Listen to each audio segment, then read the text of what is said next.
Hello and welcome to the first Scan Here to Help live chat. Um, we're really happy that you're joining us today. My name is Luis Flores, and I'm the Executive Vice President of SCAN. And with me is Robert Sanchez, the coordinator for the medication assisted treatment for SCAN. So we're going to talk with you a little bit about the services that we provide through the medication assisted treatment program. But first of all, we want to let you know a little bit of our organization. SCAN was founded in 1982, so we celebrated already our 40th year serving Laredo and surrounding communities. Basically, SCAN is a nonprofit organization that was formed by community leaders, child advocates that really were interested in improving the lives of children. And actually, our mission is to foster the healthy development of families. And we do that through a lot of different services that we provide, a lot of empowerment opportunities for families. So our interest is not so much to ensure that people don't use drugs or they get better mental health. We want to actually advance the whole development. We want people to get better in every aspect of their lives when they engage in recovery. So we do a lot of different services in terms of treatment, but also do a lot of prevention and intervention services. So some of the services are focused on ensuring that people don't develop certain problems like substance use disorders, for example. We have a lot of different programs. I was saying in the areas of prevention and treatment. I guess the largest services that we provide, or group of services that we provide, is in substance use disorder treatment. We have residential programs, outpatient programs for youth, adults. We do a lot of work also with children, and for example, we have a program that helps youth, children and adolescents that have experienced a traumatic event. So we provide treatment for them. We do have a sexual assault program. We work also with children, very small children, 0 to 8, and to make sure that any problems that they may have in their development are identified, and then we can help them access the services that they need. Recently, we implemented a program to provide crisis services to people that have severe mental health disorders and substance use disorders, where we do mobilize a crisis team, getting people to crisis intervention services, and then of course linked to care, to treatment, to mental health counseling, and substance use disorder counseling. Part of the services that we do also provide have to do with peer recovery services. So at the very end, when people already engage in treatment and then they have a successful experience in treatment, then we make sure that they stay in recovery. So we have people that have lived experiences with mental health and substance use disorders. These are peer recovery coaches that make sure that people stay in recovery and support people once that they engage in recovery. It is very difficult to talk about what we do because we have a lot of different programs in a lot of different areas.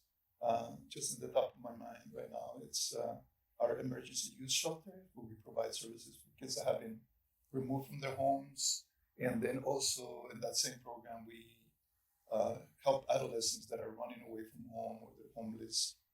So then we provide them with, of course, 24-hour care, counseling, and all of those services. So we're excited to be here. And I just told you a little bit of our organization. And now we're going to narrow it down a little bit on the program that we're going to talk about with you today, which is medication assisted treatment. We call it the South Texas Medication Assisted Treatment and Recovery Program. And I was really happy when we got this program because it's an area that we didn't cover before, as many of the programs that we have implemented recently. And so we were looking for getting somebody, right, to help in this program. And I was really, really lucky to see Robert, because Robert worked with us for a little bit in the past, and then he came back and he was fresh, back at SCAN. And then I said, hey man, why don't you apply to be the coordinator for this program? And he has a lot of experience in terms of medication assisted treatment. He was a counselor for many years in a methadone program, and he also has been exposed to buprenorphine treatment, which is the one that we utilize in this particular program.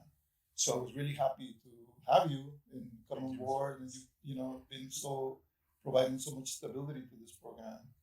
I think now what I would like to do is to pass it to Robert, and Robert can let us know a little bit about what kind of people need the services. And Robert, maybe one of the things that we can talk about is do we have in Laredo a serious problem with opioids? Yes, we have a tremendous problem with people who are using opioids. It's a highly addictive chemical, and addiction in itself it's based on two components. It's cue induced, which then means people place in things that are conditioned that reinforces substance use, or it could be stress induced as well. People who stop the heroin usage go through what's called withdrawals, and that not only reinforces the continuing drug seeking behavior. So these two components are what called a biopsychosocial addiction.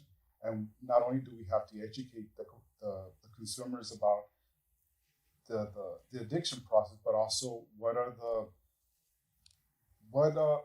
the services that we could provide here in the MAP program. It's a counseling and medication assistance. So it's actually two components in one, that we also try to educate the clients. There is help, and this is the help that we're offering. Counseling and medication. It's one of the best combinations that would help people free away from the addiction itself. Yeah, I think that people need to be aware, right, that addiction to opiates is really hard to break. Yes. That people do try to stop, but it is because the body needs it. Mm-hmm. So then when we're talking about people don't like to go in withdrawal, so that reinforces that.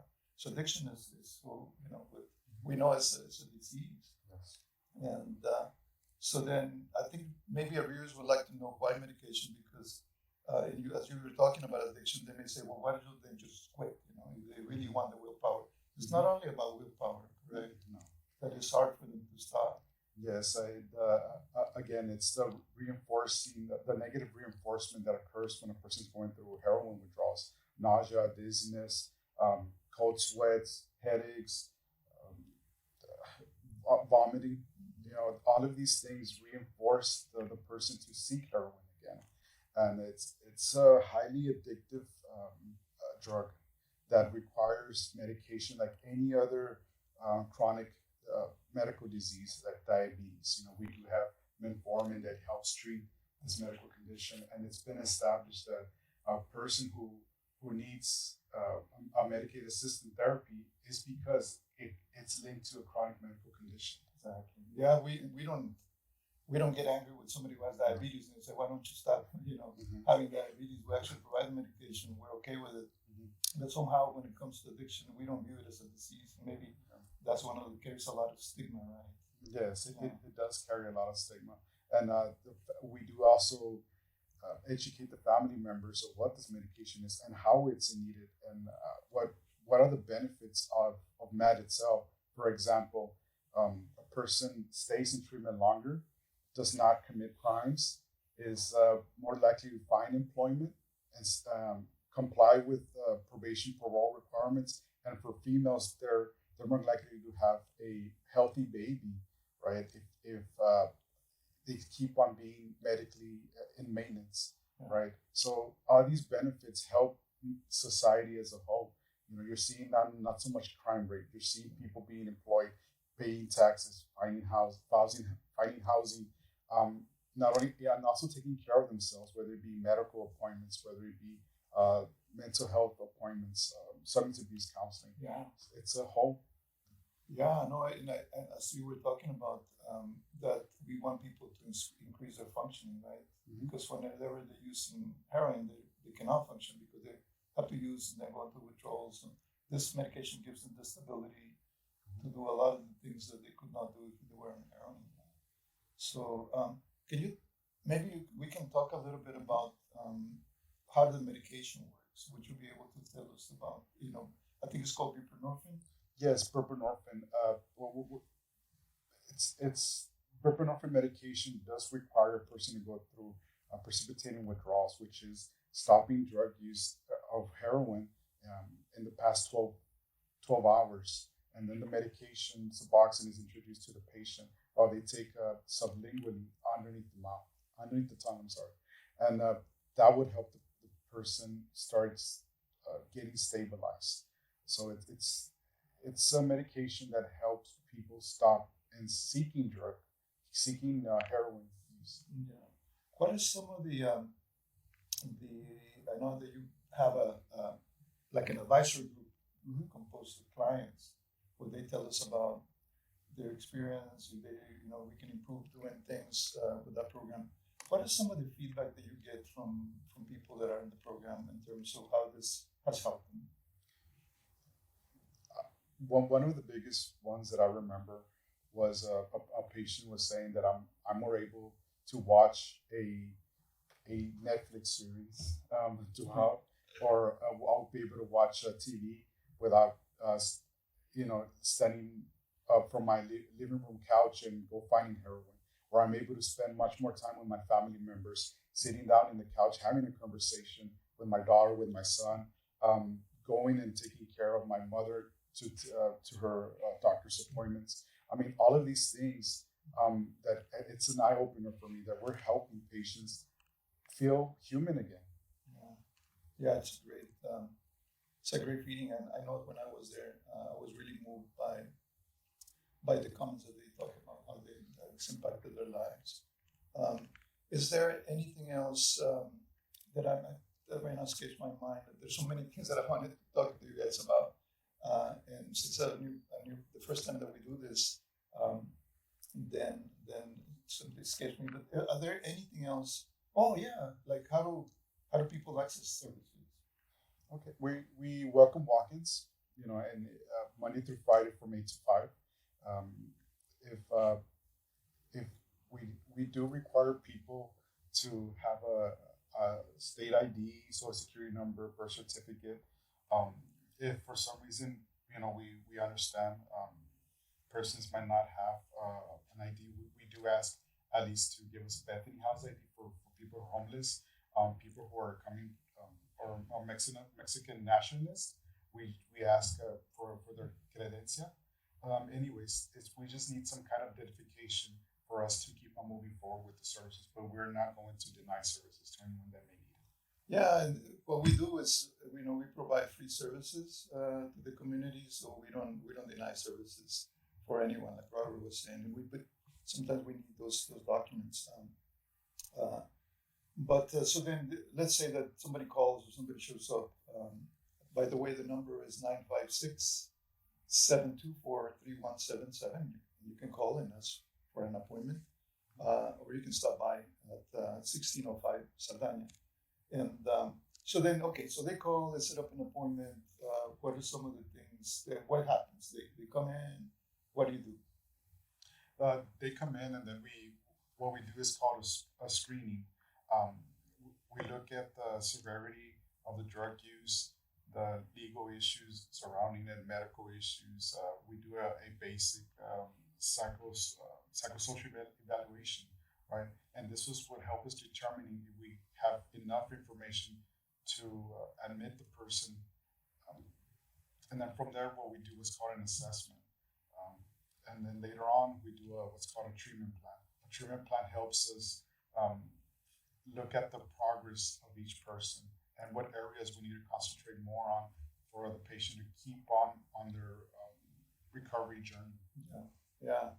And then at what point do they get the medication? How do they get it right away, or how does that work?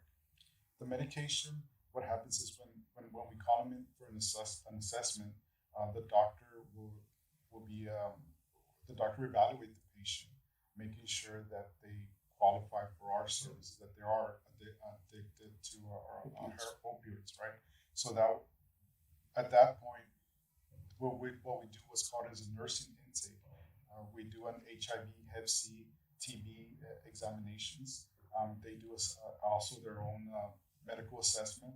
And once that information has been compiled, then it goes to the other channel, which is our family nurse practitioner, Jesus Peña.